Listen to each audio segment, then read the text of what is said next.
Okay, thank you very much, everyone, for joining us here for this pre-match press conference ahead of tomorrow's second semi-final, which is Pakistan versus Australia. We are delighted to be joined by Australia captain Aaron Finch, who will be taking questions today in this Zoom press conference.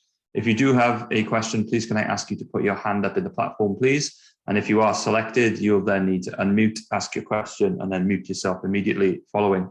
So without further ado, I'll hand over to Cole now, who will be selecting the questions. Thanks very much. Thanks, everyone. Yes, if you have a question, raise your hand and we'll try to get everyone through the course of this conference. So we'll get started. We've got quite a few hands up there. We'll get started with Vishesh from ANI.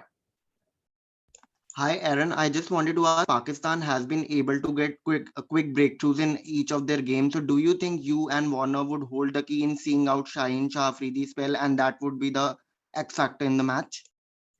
I think what we've seen over the course of the tournament is how important the power play is for batting and bowling. I think the stats around the middle overs and the death overs are pretty similar throughout, but the power play definitely holds the key. Shaheen's been in really good form for Pakistan. So that's going to be a crucial battle, no doubt.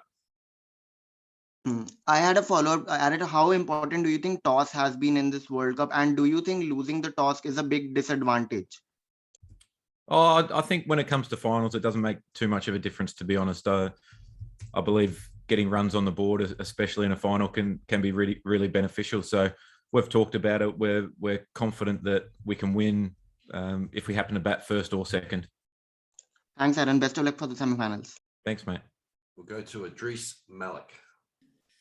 Hi, Aaron. This is Idris Malik from Frontline.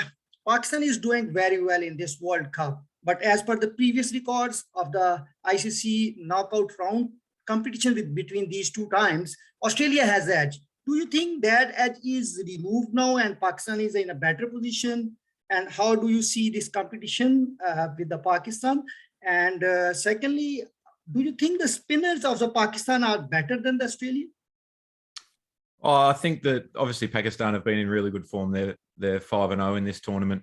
They've played some really good cricket throughout. I don't think you can read too much into the history. Honestly, they're two totally different teams to what have played in the past. So, you don't look too deep into that. In terms of the Pakistan spin, they've had some really good success, obviously, with Imad bowling in the power play predominantly, and then Shadab throughout their middle overs. They've been excellent. We've been really happy with how Adam Zampa's been going. He's bowled brilliantly throughout this tournament. He's taken big wickets at crucial times. He gets good players out. Maxwell's chipped in and done really well for the overs that he's bowled. So yeah, it's just a part of what's going to come down to a really, really close battle, no doubt.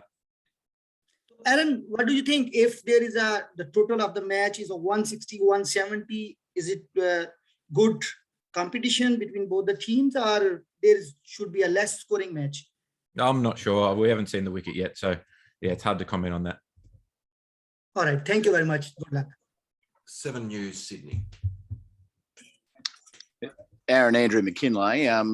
Maxi hinted that you'll probably keep going with a 3-pronged pace attack. And just on the subject of pitches, are you surprised with what those 3 quicks have managed to get out of the pitches in the UAE? And as a result thereof, will you maintain basically the same 11? Yeah, we'll sit down and discuss the 11 this afternoon. There's no secret. Our quicks have done a really good job, and I think having wickets that have been used quite a bit throughout the IPL and now this tournament, I've been really surprised of how well they've played. They've done a magnificent job to keep the conditions really fair and I suppose excellent across all three venues for the Super 12s. I think, yeah, it's been brilliant. With the new ball, Cummins, Stark and Hazelwood have been fantastic. I think you can look at stats and you can deep dive into whether you should be bowling spin or quicks in the power play. Sometimes it just comes down to executing your best ball on the day over and over. So for us, that's been Stark and Hazelwood first couple of overs generally, and Cummo coming in on the back of that. So we've been really happy with how they've executed and kept pressure on oppositions. They're a world-class trio of quick bowlers, and we've got Kane Richardson there as well, who's arguably one of the best T20 bowlers in the world, who hasn't featured just yet. But yeah, we're really happy with how that's gone. Last one from me, Finchy. Will you sit down as a group and watch England v New Zealand? I'm not sure we'll do it as a group. I think that guys are pretty free to do their own thing. No doubt everyone will have an eye on it, whether it's here in the team room or individually. So yeah, it's always exciting when you get to knockout stages of any tournament. Luke Dufficy. Thanks, Cole. Hi, Aaron. It's not often that Australia would be, I guess, classified as an underdog going into a cricket game, but do you maybe feel that you are, considering Pakistan's undefeated and the way you guys sort of, both teams came into this tournament? Yeah, Pakistan have played brilliant cricket. I think the way that they've gone in the power play with the bat and ball has been really crucial to their success. I think in this format of the game, if you look over the last few series, everyone had written us off by now. So yeah, you can read into that what you like. Louis Cameron. Hey, Finchy, when you do sit down to discuss that team, will there be a bit of a temptation, I suppose, to maybe recall Agar, just given the amount of right-handers Pakistan have, or is that not really a consideration? Yeah, we consider everything. We literally throw up all possible combinations of teams and match that up against Pakistan, match that up with how we want to play as well. I think that's really important to keep in mind, that it's not purely just based on what the opposition looks like. It's also about how we want to structure up our 20 overs with the ball. So yeah, everyone will be thrown into the ring. Agar, Kane Richardson, Josh Inglis, Mitch Swepson as well. Like it's not just about going in there and looking at stats and saying, oh, this should be the 11. It's about structuring up how we want to use our resources as well. So it'll all be thrown up, no doubt.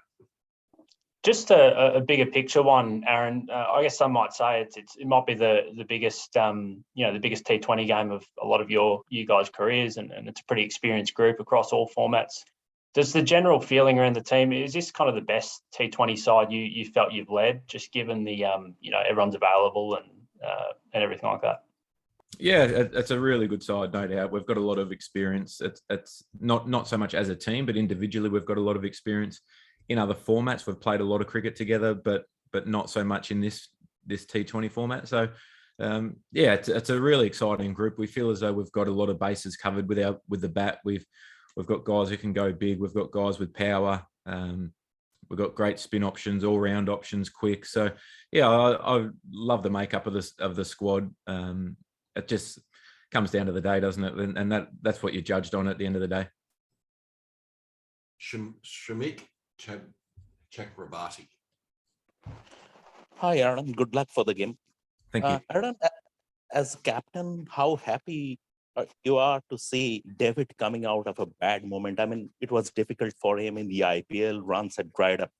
Now this tournament will seem a sort of resurrection. As far as his mental space is concerned, and from a captain's perspective, how happy are you to see him coming back to the groove? Yeah, I was never worried one bit about Dave's form. He's one of the all-time great batsmen of our era. I think you can look at it as though he had a really lean IPL and then the start of this tournament, but the two halves of the IPL were a long way apart. So if you miss out a couple of times at the end of the first part, which was in India, and then the first couple of games in Dubai, it looks as though a run of form is a pattern there, but I certainly wasn't worried. He's all class. He's trained hard. He's mentally fresh. He's ready to go. So it's great to see the best of him, fit and firing. As we all know, it's a great sight when he's up and about and scoring runs for Australia. Andrew McCormack. G'day, Finchy. Just before you said you made a little cheeky reference to people sort of writing you off. I mean, I know at the time, the last couple of weeks, you say probably the outside noise doesn't really get in, but now that maybe you've exceeded some expectations, do you feel like you have proved the people wrong? And was that maybe a bit of a motivating factor at the start of the tournament and in your form turnaround?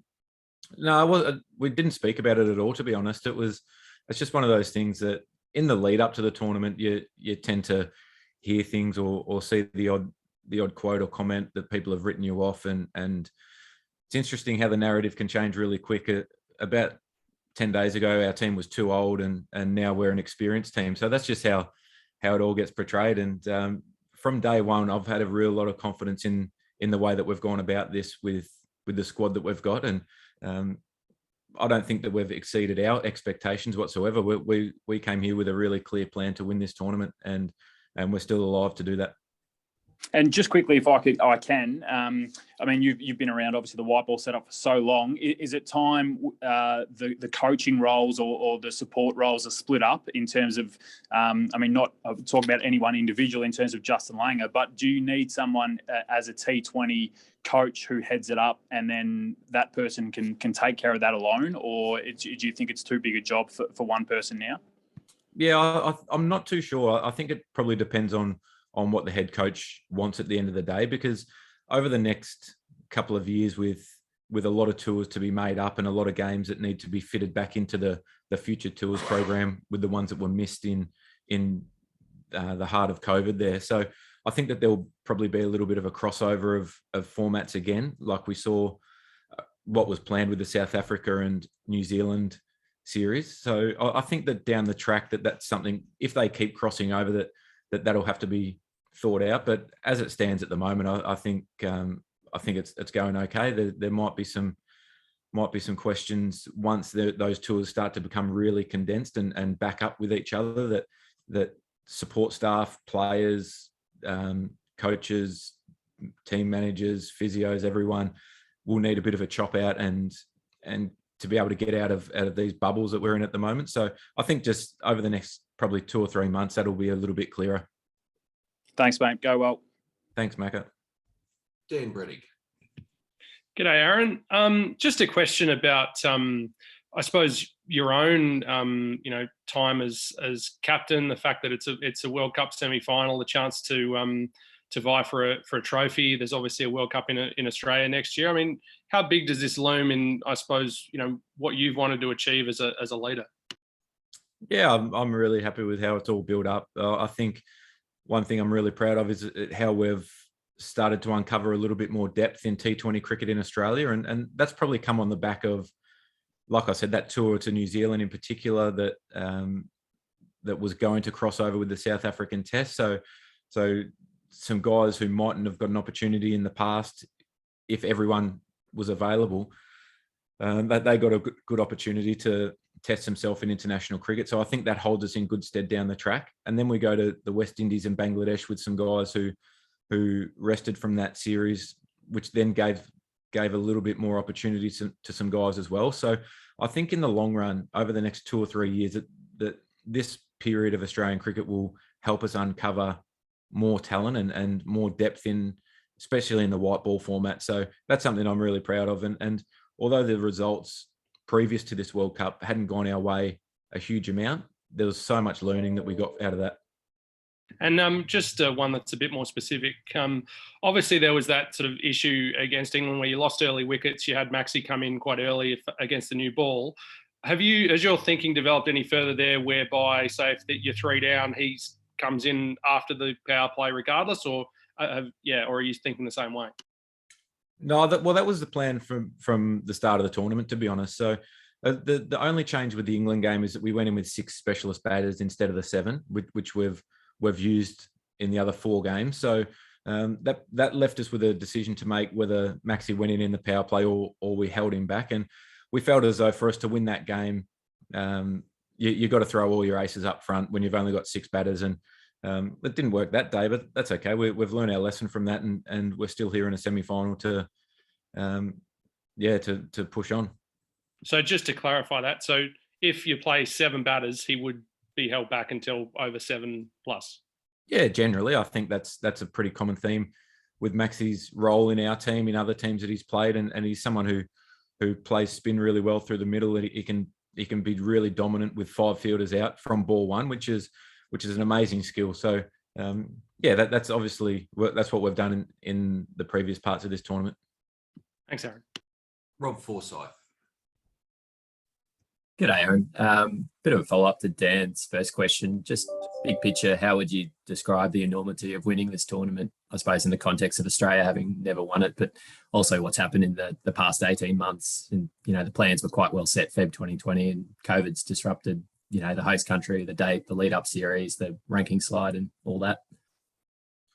Oh, I'm not too fussed with the ranking slide, to be honest. Like I said, we've played a lot of overseas tours. We've learned a lot out of them tours as well, which has been a really important part of the growth of not just this team, but the depth of T20 cricket in particular in Australia. So, yeah, it'd mean a lot to win it, but yeah, we've still got a semi-final to focus on first, and coming up against a very, very good and informed Pakistan side will be a great challenge, and I think that'll really test us to see where we are in the world.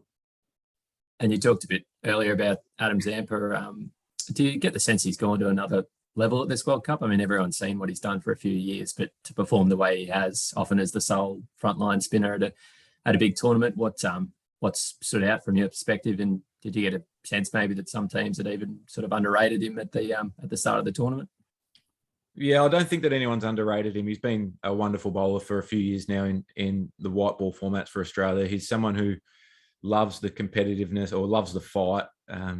Being a spinner, you obviously cop some tap at times, but his attitude, along with Ash Agar, Mitch Swepson, they've been working really closely. Maxi as well. They work so closely. They're a tight-knit group that they're continually learning from each other. So I think Zamp's biggest strength over his career is that he's been able to get good players out on good wickets consistently, and that's a great skill to have. So yeah, he hasn't surprised any of us one bit. We've seen how good he is, but it just comes down to him being a really good bowler. There's nothing more to it than that. His confidence is high at the moment and bowling nicely. Nairika Rayner. Good morning, Skipper. First of all, good luck for the tomorrow semi-final. My question for you is that in T20 cricket, we talk a lot about momentum, and Australia has gained some momentum after losing to England. So in your opinion, how important is the momentum against a Pakistan team which has won all of its matches in the group stage? And also a word on Mitchell Marsh on how crucial he has been for you guys at number 3. Yeah, I don't think that momentum is something that really goes over in a tournament like this. I don't think it carries over a huge amount because you're playing a totally different opposition, different conditions. It's going to be a different wicket again. So I don't think you can read too much into anything like that. One thing that you can control is your process and your planning, and we've been doing that really well. So we've got confidence in that. Like I've said before, Pakistan are playing really good cricket, so it'll be a great test. And in terms of Mitchell Marsh, he's been excellent for us. His ability to bat at number 3 and be really aggressive and take the game on has been really pleasing. The overs that he bowled the other day against a really dominating West Indies batting lineup were really crucial in dragging that score down to 160. And he's someone who works hard on his bowling, and yeah, he's a huge asset for our team. Andrew McGlashan. Hey, Aaron, do you think going into a semi-final, it's any advantage that you guys have been playing must-win cricket for your last 2 games, knowing that one mistake would have sent you out the tournament? Sorry, say that again, mate. I just missed the middle part of that question. Going into a semi-final, do you think it's advantageous that you were playing must-win cricket for the last 2 group games? Oh, I don't think it makes too much difference, to be honest. In a tournament with the format being straight to semi-finals and a final, you know that you're on the tightrope from day one, and that first game against South Africa could have gone either way. We got over the line there in a really close one. We've played some really good cricket towards the back end after that England game, so I don't think it makes too much difference, to be honest, mate. Pakistan have been excellent, particularly in like the start of this tournament to build their bank, so to speak. So it's not too much. And just a quick one, slightly more personally on you. I don't know if you're aware, but you're 25 runs away from 10,000 in T20. I know purely winning will be your focus this week, but just on a personal level, longevity, consistency in this format, is that something that leaves you quite proud? Yeah, I didn't know that. That's nice. Be nice to tick it off, but yeah, I don't really play for personal stuff, to be honest. That's the side piece. My greatest memories are going to be winning tournaments, winning a World Cup for Australia. It's not about getting 100 or doing something special individually. I'd rather get a duck and lose than I'd rather get a duck and win than 100 and lose. So that's them personal things don't play on my mind one bit. But yeah, it's just purely down to business of trying to win this first game against Pakistan. Thanks, Aaron. Jalissa Apps.